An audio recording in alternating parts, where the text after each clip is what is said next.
ولی کس کو مانتے؟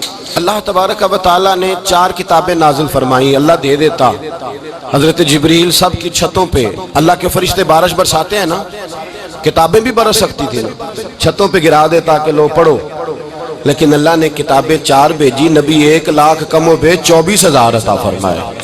فرمایا کتاب پڑھنی ہے پر جب جلوہ دیکھنا ہے تو میرے مصطفیٰ کا دیکھنا ہے، حضور کے نور کی روشنی میں تم نے قرآن مجید کو پڑھنا ہے۔ وہ بھائی سمجھ نہیں ہے، میں آج تک سمجھ نہیں آئی، آج تک کہ گاڑی کا پتہ ہے کہ اس کی ہینڈ بریک کہاں ہے، اس کا کلچ کدھر ہے، اس کی فلاں چیز کدھر ہے، پھر بھی ایک استاد پیسے بھی لیتا ہے، 15 دن ساتھ بھی بٹھاتا ہے، پھر طریقہ سکھاتا ہے۔ جب ایک چھوٹا سا کام بغیر استاد کے نہیں آتا تو دین بغیر استاد کے آ جائے گا؟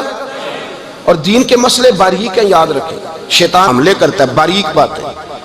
تکبر والا جنت میں نہیں جائے گا، ریاکاری والے کی عبادت قبول نہیں ہوگی، حسد والے کے اعمال ضائع ہو جائے، جھوٹ بولنے والے کو حضور نے فرمایا میں اسے مومن ہی نہیں مانتا۔ اب یہ ساری چیزیں جو باطنی نقص ہیں، یہ بیماریاں ہیں باطن کی، آپ اگر دوائی نہ لیں تو آپ کے جسم کی بیماری نہیں جاتی، درویش کے پاس نہ جائیں تو آپ کی روح کی بیماری نہیں جاتی۔ جھوٹ نہیں چھوٹ سکتا، بدی نہیں چھوٹے گی۔ ہم نے دیکھا ہے تھوڑی دیر کے لیے لوگ مسجد آتے ہیں، نماز شروع کرتے ہیں، عمرہ کر کے آئے تو شروع ہو گئی، تھوڑا سا حج کر لیا شروع ہو گئی، خدا نہ خواستہ گھر میں کسی کا انتقال ہو گیا تو نماز شروع ہو گئی، تو ٹھیک کریں، لیکن وہ بعد میں چھوڑ جاتے ہیں۔ قائم کون رہتا ہے؟ قائم وہ رہتا ہے جس کے پیچھے کوئی قائم رکھنے والا ہوتا ہے۔ موبائل بند ہو جاتا ہے اگر بیٹری اس کی چارج، ہم اللہ والوں کے پاس جاتے ہیں، ان کی 2 باتیں بیٹری چارج کر دیتی ہیں، وہ ہمیں بتاتے ہیں کہ جینا کس طرح ہے، انسانیت کیسے تم نے اپنے اندر پیدا کرنی ہے، تم نے اللہ سے ڈرنا کس طرح۔ ان کی باتیں دلوں کو نرم کرتی، ان کی گفتگو انسان کو بدل دیتی، ان کی صحبت میں بیٹھنے والا بڑا آگے جاتا ہے، جو ان کی خدمت عالی مرتبت میں رہتا ہے اللہ اسے اسی طرح کا رنگ عطا کرتا ہے۔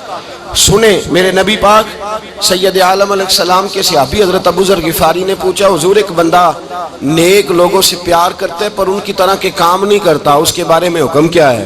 کوشش کرتا ہے پر غلطی رہ جاتی ہے پر پیار سچا کرتا ہے، تو آپ ترغیب و ترہیب پڑھیں، میرے رسول پاک نے فرمایا جو جس سے پیار کرے گا جنت میں اسی کے ساتھ کھڑا کیا جائے گا۔ کہہ رہے ہیں کہ حضور عمل نہیں کرتا، ایک مرشد کامل، لیکن میرے بھائی جو رب کریم کے بندے تھے ان کا رشتہ اصلاح کا رشتہ تھا، پیر کے ساتھ رشتہ اصلاح کا رشتہ ہوتا ہے۔ وہ جو لوگ رسمی بیعت کرتے ہیں نا، ٹھیک ہے مرید ہو گئے چلو روزی میں برکت ہو جائے گی، اس سے بھی انکار نہیں۔ اعلیٰ حضرت فرماتے ہیں بیعت برکت کی بھی بڑی بات ہے، اور دلیل کیا ہے؟ آپ فرماتے ہیں اگر اصحاب کہف کا کتا ولیوں کے پاس بیٹھ جائے اللہ اسے خالی نہیں رکھتا، تو ولیوں سے پیار کرے گا تو کیسے خالی رہ جائے گا؟ بیعت برکت بھی بڑی بات، لیکن جب آپ مرید ہوں تو جس مکتب میں جائیں اس کا سبق یاد کریں، جس چیز سے روکا جائے اس چیز پر، سمجھ آ رہی ہے میری بات کی؟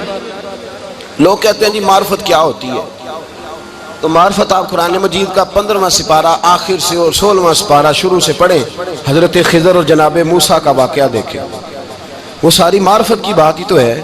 ایک بندہ قتل کر دیا جناب خضر نے، حضرت موسیٰ کہتے ہیں یہ کیا کیا؟ آپ فرمانے لگے یہ اپنے باپ ماں کے لیے تکلیف کا سبب بن جانا تھا لہذا قتل کر دیا، بچوں کی دیوار سیدھی کر دی، یہ ساری تفصیل قرآن مجید میں ہے۔ تو حضرت سیدنا موسیٰ علیہ السلام کہنے لگے یہ کیا؟ فرمایا ان کا باپ بڑا نیک آدمی تھا۔ تو بھائی تفصیل دیکھیں آپ، اللہ والوں کے پاس لوگ جایا کرتے، ان کے پاس بیٹھتے۔ ہمارے دور کے اندر ایک بڑا غلط کام کرتے ہیں لوگ، ایک تو جاتے نہیں، پیر نہیں پکڑتے، شیخ نہیں پکڑتے، اور حضرت باجید بستامی فرماتے ہیں اگر نیکی بتانے والا تجھے کوئی نہ ہو، تیرا پیر کوئی نہ ہو، تو شیطان تو پھر ہے ہی تیرے ساتھ، بدی پہ تو وہ لگائے گا ہی۔ اگر نیکی بتانے والا کوئی نہیں تو پھر بدی بتانے والا تو تیرے ساتھ ہے۔ ہم نے یہ دیکھا ہے، اپنی زندگی کا چھوٹا سا تجربہ ہے کہ جو آ کے مرید ہوتا ہے وہ سارا بدل جاتا ہے، اس کے لیے داڑھی رکھنا آسان ہو جاتا ہے، اس کے لیے درود پاک پڑھنا، چڑھتی جوانی مال دولت سارا کچھ، لیکن اس کے لیے تبدیل ہونا۔ اور جو لوگ اس طرف توجہ نہیں کرتے، اس معرفت کی طرف رجوع نہیں کرتے، ان کی زندگیاں بیت جاتی ہے ویسے کہ ویسے رہتے ہیں، تبدیلی نہیں آتی۔ تو بھائی اس زمانے کا جرم پتہ کیا ہے؟ ایک تو لوگ اللہ والوں کے پاس جاتے نہیں، یہ بڑی زیادتی اپنے ساتھ کرتے، اور دوسرا دشمنی کرنے لگے ہیں معاذ اللہ، دشمنی کرتے کہتے جی وہ صوفیاء نے تباہی کر دی معاذ اللہ، بابوں نے تو دین بگاڑ دیا، یہ دشمنی کرتے۔ ابن ماجہ سیاستہ کی کتاب ہے، حضرت عمر کہتے ہیں میں حضور کے روضے پہ گیا تو جناب معاذ بن جبل حضور کے روضے پہ بیٹھے رو رہے تھے، تو میں نے کہا معاذ کیوں رو رہے ہو؟ کہنے لگے نبی پاک کی ایک بات نے رلا دیا۔ میں نے کہا کیا ہوا؟ تو کہنے لگے رسول پاک نے فرمایا ہے دو باتیں اتنی سخت کر دی ہیں کہ میں ڈر رہا ہوں کہیں مجھ سے یہ غلطی ہو نہ جائے۔ کہا وہ کیا؟ فرمایا کہ نبی پاک نے فرمایا چھوٹی سی ریاکاری بھی شرک ہے، چھوٹا سا دکھاوا بھی، اگرچہ شرک اصغر ہے پر چھوٹی سی ریاکاری بھی شرک ہے۔ اور دوسرا حضور نے فرمایا رب فرماتا ہے جس نے میرے ولی سے دشمنی کی میرا اس کے خلاف اعلان جنگ ہے، میرا اس کے خلاف اعلان۔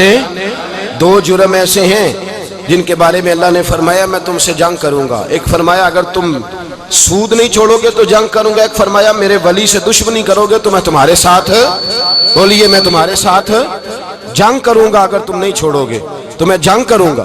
تو میرے بھائی سمجھ لیں اولیاء اللہ کے پاس نہیں جاتے تو کم از کم دور رہ کے پیار تو کریں، دور رہ کے پیار تو کریں، پیار تو کریں اس کے ساتھ۔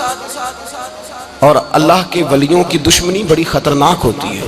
اب یہ جو حضرت معاذ رو رہے تھے نا تو اس کی شرح میں حضرت حکیم الامت نے لکھا ہے حضرت معاذ کہنے لگے کہ میں رو اس لیے رہا ہوں کہ ایسا نہ ہو کہ میں کسی بندے کی بے ادبی کر دوں اور وہ اللہ کا ولی ہو، تو میں رو رہا ہوں کہ کہیں کوئی بات نہ مجھ سے نکل جائے۔ لوگ فر باتیں کرتے ہیں، فر لوگ ایک منٹ کے اندر بڑے بڑے لمبے چوڑے اعتراضات کرتے ہیں۔ تو بھائی اللہ کے ولیوں کے ساتھ پیار کریں، ان کی صحبت میں جائیں، ان کے پاس بیٹھیں، ان کی سنگت اختیار کریں، ان سے اپنی روح اور قلب کے لیے دوائی خریدیں، جو وہ پرہیز بتائیں وہ پرہیز کریں، پھر دیکھیں اللہ تبارک و تعالیٰ آپ کو نماز میں اطمینان عطا کرے گا، قرآن پاک میں دل لگے گا، درود و سلام کا موقع ملے گا۔ اور اگر یہ کام نہیں کرتے پھر مخالفت کریں گے۔ پھر کیا کرتے ہیں لوگ؟ ایک بزرگ گزرے حضرت ابو سعید عبداللہ ان کا نام ہے، بغداد میں پڑھتے تھے، اور خوش قسمتی یہ ہے کہ حضور غوث پاک کے کلاس فیلو تھے، حضور غوث پاک کے ساتھ پڑھتے۔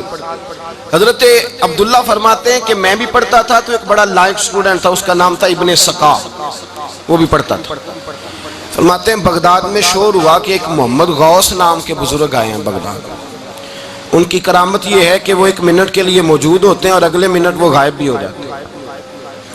فرماتے ہیں شوق پیدا ہوا، میں حضرت غوث اعظم شیخ عبد القادر جیلانی اور ابن سقا ہم تینوں نکلے بابا جی سے ملنے، اور یہ آج سے 1000 سال پہلے کی روایت ہے۔ کہتے ہیں ہم سبق بھی پڑھا کرتے تھے اور کا دیدار بھی کرا کرتے تھے، ہم دیدار بھی کرتے تھے اللہ کے ولی، دونوں کام کرتے۔ فرماتے ہیں ہم دونوں جب تینوں نکلے نا تو ابن سقا رستے میں کہنے لگا بڑا ولی بنا پھرتا ہے معاذ اللہ، ایسا سوال کروں گا اسے جواب ہی کوئی نہیں آئے گا۔ آپ فرماتے ہیں میں نے کہا نہیں جی میں سوال تو میں بھی کروں گا، سوال تو بولیے سوال تو میں بھی کروں گا، پر میں دیکھوں گا وہ جواب کیا دیتے ہیں، دیکھوں گا۔ کہتے ہیں ہم دونوں بات کر کے خاموش ہوئے تو حضرت شیخ عبد القادر کی طرف نظر ڈالی، کہا آپ نہیں سوال کریں گے؟ تو غوث اعظم فرمانے لگے میں سوال نہیں کروں گا، بس رب کے بندے کا دیدار کروں گا، بس اللہ کے بندے کا دیدار کروں گا۔ اور فرماتے ہیں کہ ہم پہنچے بابا جی کے کمرے میں، گئے تو بابا جی موجود تھے، ہم جا کے بیٹھے تو بابا جی غائب ہو گئے۔ تھوڑی دیر گزری تو آئے، سلام کے بعد پہلے لفظ پتہ ان کے کیا تھے؟ کہنے لگے ابن سقا تو کیا کہتا تھا ایسا سوال کروں گا جواب نہیں آئے گا؟ میں تیرے اندر سے کفر کی بو دیکھ رہا ہوں، کفر کی بو دیکھ رہا ہوں، تو رب کے بندے سے دشمنی کرتا ہے۔ اور فرمانے لگے او ابو عبداللہ تو کہتا تھا کہ میں دیکھوں گا وہ کیا جواب دیتے ہیں۔ فرمایا تو کافر تو نہیں ہوگا پر دنیا دار ضرور ہو جائے گا۔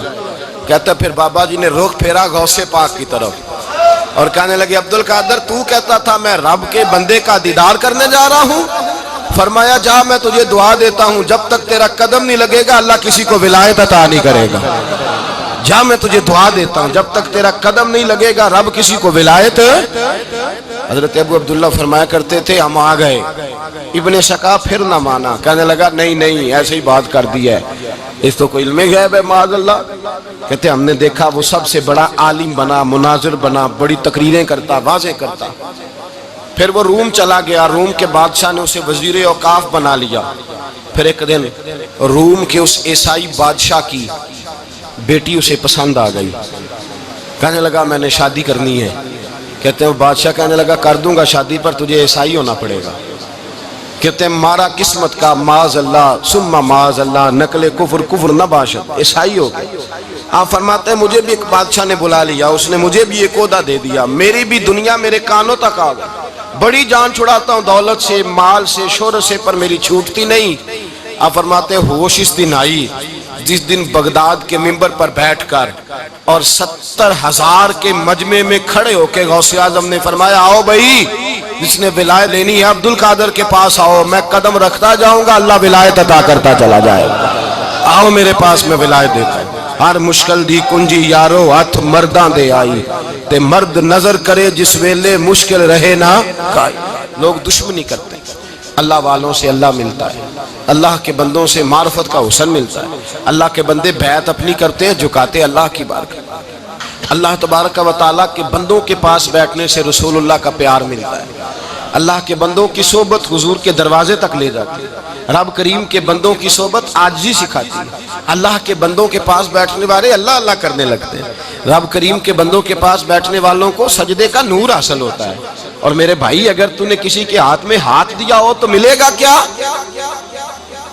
ملے گا کیا؟ خواجہ نظام الدین محبوب الہی رحمت اللہ علیہ کھڑے تھے تو ایک آدمی حلوائی کی دکان پہ کچھ چیز لینے آیا، کوئی درویش سادہ سا آدمی چھوٹی سی مسجد سے نکلا، حلوائی سے کہا دے دے، حلوائی کہا چل دوڑ جا، تو روز آگے کھڑا ہو جاتا ہے، جب سارے آتے ہیں تب آیا کر، غریب گاہک نا، تو حلوائی نے جھڑک دیا، اس درویش کو جوش آ گیا، کہنے لگا میرے ساتھ بدتمیزی نہ کرنا ورنہ میں تیری دکان الٹ کے رکھ دوں گا، میں تیری دکان الٹ دوں گا۔ کہنے چل دوڑ جا، بڑے دیکھے ہیں تیری طرح کے دکان الٹنے والے۔ حضرت نظام الدین محبوب الہی گزر رہے تھے، حلوائی کی نظر پڑی تو دوڑ کے دست بوسی کرنے آیا، کہنے لگا حضور السلام علیکم۔ آپ فرمانے لگے اس کے ساتھ بد اخلاقی نہ کر، تیری دکان واقعی الٹ جائے گی۔ کہا حضور کس طرح؟ یہ تو ایسے ہی سادہ سا ہے۔ آپ فرمانے لگے یہ بھی سادہ ہے، اس کا پیر بھی اسی طرح کا ہے، پر دادا پیر بڑا باکمال ہے، وہ جس کے ہاتھ میں اس کا ہاتھ ہے وہ بڑا باکمال ہے۔ فرمایا وہ تیار کھڑا ہے، وہ کہتا ہے چلو نالائق ہوا تو کیا ہوا، بچہ تو ہمارا ہی ہے نا، کہہ دے گا تو الٹ دیں گے، بچہ تو ہمارا ہی ہے نا، مجھے دشمنوں نہ چھیڑو، میرا ہے کوئی جہاں میں ابھی پکار لوں گا، نہیں دور ہے مدینہ۔ یہاں کوئی لاوارث لوگ بستے ہیں، خدا کے فضل سے ہم پر ہے سایہ غوث اعظم کا، ہمیں دونوں جہاں میں ہے سہارا غوث اعظم کا، خدا دے گا منادی حشر میں یہ قادریوں کو، کہاں ہے قادری کر لے نظارہ غوث اعظم کا۔ اور اس سے مراد ہر پیار کرنے والا ہے، صرف سلسلے میں آنے والا نہیں، ہر پیار کرنے والا قادر۔ بھائی سمجھ لیں، یاد رکھیں، اس بات کو پرکھیں، اللہ والوں کی صحبت تو انسان کو کمال کر دیتی ہے، وہ تو نواز دیتی ہے، وہ تو نورن۔ ایک بات اور ہے، کچھ لوگ کہتے ہیں کتنی فرما برداری کرنی چاہیے پیر کی؟ میں نے کہا وہ روحانی طبیب ہوتا ہے، ایک ڈاکٹر سے دوائی لے کے بندہ ایک ڈاکٹر سے دوائی لے تو پھر ساتھ اگلی دکان پہ بھی چلے جانا چاہیے، کیوں جی؟ کی پتہ کتھوں رام آ جائے، ایک سے دوائی لی پھر ساتھ ہی اگلی دکان پہ، پھر اس سے اللہ جانے کہیں سے شفا مل جائے، کدھر سے شفا مل جائے۔ اور بھئی ایسے نہیں ہوتا، دوائی تو ایک حکیم سے کھائے گا، ایک ڈاکٹر کی کھائے گا، جو پرہیز بتائے گا وہ پرہیز، اگر طبیعت ٹھیک نہیں ہوگی تو دوبارہ جائے گا، وہ کہے گا میں نے تیری دوائی بھی بدل دیا، تیری پرہیز بھی بدل دی، اور ایک وقت آئے گا کہ انشاءاللہ شفا۔ حضرت علی بن ہیتی حضور غوث اعظم کے خلیفہ تھے، ان کے مرید تھے علی بن جوسکی نام تھا۔ حضرت غوث اعظم رضی اللہ تعالیٰ عنہ اپنے خلیفے سے ملنے آئے تو آگے سے ان کے بھی اپنے مرید کو کہا کہ چل پیر صاحب کے قدم دبا۔ وہ غوث اعظم کے قدموں میں بیٹھنے کی بجائے اپنے پیر کے قدموں میں بیٹھ گئے، دبانے لگے، ڈانٹا، کہنے لگے تیرا دماغ ٹھیک ہے، چل حضور غوث اعظم کے قدم دبا۔ وہ پھر اٹھے، گھوم کے پھر ان کے پیروں میں بیٹھ گئے۔ تو حضرت علی بن ہیتی نے جلال کیا، فرمانے لگے تجھے خیال نہیں آتا میں تو اب تجھے غوث پاک کے سپرد کرنے والا ہوں، تیری زیادہ تکمیل ہو جائے۔ جب یہ بات کہی تو حضرت علی بن جوس کی رو پڑے، چیخے مار کے روئے، وہ روئے تو غوث پاک بھی روئے، اور فرمانے لگے علی بن ہیتی اسے مجھے نہ دے، یہ جس پستان سے دودھ پینے کا عادی ہو گیا اب اسے کسی اور جگہ مزہ نہیں آئے گا، اسے یہیں رہنے، یہیں رہنے دیں. بڑا اعتراض ہے لوگوں کو بہشتی دروازے پر. بہشتی دروازہ کہتے ہیں جنت اتنی اونچی تھی نیچے کیسے آ گئی؟ میں نے کہا تم نے پڑھا نہیں نا قرآن و حدیث. جنت بڑی اونچی تھی پر میرے نبی نے فرمایا میں نے ماں کے قدموں کے نیچے لا کے رکھ دیا. تم نے پڑھی نہیں نا، اصل میں پڑھی نہیں. تمہیں کیا پتا کبھی کسی چیز پہ اعتراض. ہم تھوڑا کہہ رہے ہیں کہ جو بہشتی دروازے سے گزر گیا ایک فضیلت ہی ہے نا جی. ایک ہر مسجد جنت ہے کہ نہیں؟ بولے. حضور نے فرمایا جنت کی کیاریوں کے پاس سے گزرو تو کچھ کھا لیا کرو. جب ہر مسجد جنت ہے تو بابا فرید کی مسجد جنت کیوں نہیں ہو سکتی؟ عجیب چکر ہے. اور بندے بھی کہتے ہیں وہ جی فلانا گیا تھا تو کہتا ہے میں جنتی ہوں. بھائی کس نے کہا؟ بلکہ ایک بڑی اعلیٰ حضرت کے مرید ہوئے مولانا حشمت علی خان صاحب. حضرت مولانا حشمت علی خان صاحب رحمۃ اللہ تعالیٰ علیہ نا پاک پتن سے واپس آ رہے تھے تو بس کی چھت پہ بیٹھے تھے. کہتے ہیں رستے میں نا ایک دو بندہ آ گیا جس کو تنقید کی عادت تھی اللہ والوں پہ. مجھے کہنے لگا مولوی کہاں سے آ رہے ہو؟ میں نے کہا پاک پتن شریف سے. پاک پتن سے. کہنے لگے میرے کپڑے سونگنے لگا. کہنے لگا بہشتی دروازہ گزرے ہو؟ میں نے کہا گزرا ہوں. تو کہنے لگا پھر جنت کی خوشبو نہیں آ رہی؟ نبی پاک نے تو فرمایا تھا کہ 500 سال جنتی دور ہوگا تو اس کی خوشبو آئے گی، تم سے نہیں آ رہی. مولانا بڑے حاضر دماغ تھے. کہنے لگے ایک حدیث پڑھی ہے ذرا دوسری بھی پڑھ لینی تھی. نبی پاک نے فرمایا جہنمی کو جنت کی خوشبو کوئی نہیں آئے گی. ایک ہی پڑھی ہے تو نے، اگلی بھی پڑھ لینی تھی. کہتے ہیں وہ بندہ کہنے لگا روکو بس مجھے نیچے اتار دو. یہ تو کوئی تگڑا بندہ ہی جواب دینے والا آ گیا. ایک ہی پڑھی ہے حدیث تو نے، سے اگلی نہیں پڑھی. شیخ کی خدمت، شیخ کی خدمت نواز دیتی ہے. اور پھر ایک اور بات، میرے حضرت صاحب تو حد کرتے ہیں. ایک جملے میں سمو دیتے ہیں سمندر. کسی نے کہا حضرت جی ساری زندگی بندہ کسی کی خدمت کرتا رہے اللہ کا بندہ سمجھ کے، وہ اندر سے جل ہی نکل آئے تو پھر تو آپ فرمانے لگے ہم نے بندے کی خدمت نہیں کی اللہ کے بندے کی ہے تو اجر کس نے دینا ہے؟ بولے.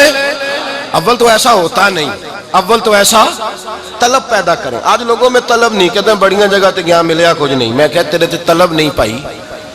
طلب ہو تو کھانے کا مزہ. اعلیٰ حضرت فاضل بریلوی کا پیر خانہ مارہرہ شریف، وہاں کے ایک بزرگ تھے آل محمد ان کا نام تھا. ان کے پاس ایک بندہ آ گیا پڑھا لکھا بڑا سیانہ. کہنے لگا بابا میں نے بڑی خانقاہیں بڑے آستانے دیکھے پیر کوئی نہیں ملا. آپ مسکرائے. آپ فرمانے لگے تیری نیت ہی نہیں تھی پیر پکڑنے کی، ارادہ ہی کوئی نہیں تیرا پروگرام نہیں تھا. ورنہ تو بڑے بڑے کامل لوگ ہیں، تیرے اندر طلب ہی نہیں. اندر کچھ ہے خالی ہوگی تو کوئی معرفت کا نور آئے گا. تو خود بھرا ہوا ہے. کہنے لگا جی بڑی طلب ہے. آپ فرمانے لگے تجھے کہا ہے نا کوئی نہیں. کہنے لگا حضور ہے. آپ فرمانے لگے چلو رات سو جاؤ خانقاہ پہ سویرے بات کریں گے. مرید کو کہنے لگے اسے 5 کلو مچھلی دو اچھی بنا کے. مریدوں نے مچھلی دے دی، پانی کوئی نہیں دیا. ساری رات تڑپتا رہا اور باہر سے کنڈی بھی لگا دی. سویرے حضرت آل احمد آئے، دروازہ کھولا، قدموں پہ گرا. کہنے لگا حضرت جی پانی، حضرت جی پانی پانی پانی. آپ فرمانے لگے سلام تو لے لے پہلے. کہنے لگا نہیں حضور پانی پانی. آپ فرمانے لگے بتا مچھلی کہے گا حضور پہلے پانی پہلے پانی. حضرت نے ایک جملہ کہا رب کے بندوں کی ایک بات کمال کر دیتی ہے. فرمایا پتہ چلا طلب کیا ہوتی ہے؟ پتہ چلا طلب کیا ہوتی ہے؟ کہنے لگا سونے لگ پتہ گیا ہے کیا ہوتی ہے، لگ پتہ گیا ہے. آپ نے پانی بھی پلایا، مرید بھی کیا، اور جب سینے سے لگایا تو فرمایا جا تو نے طلب پیدا کی تھی، میں نے رب کے فضل سے تجھے فیض دیا ہے. کہتے وہاں بیٹھے بیٹھے کالے رنگ کا تھا، اللہ نے گورا رنگ بنا دیا. نورانیت چھلکنے لگی وہاں بیٹھے بیٹھے ہی کمال.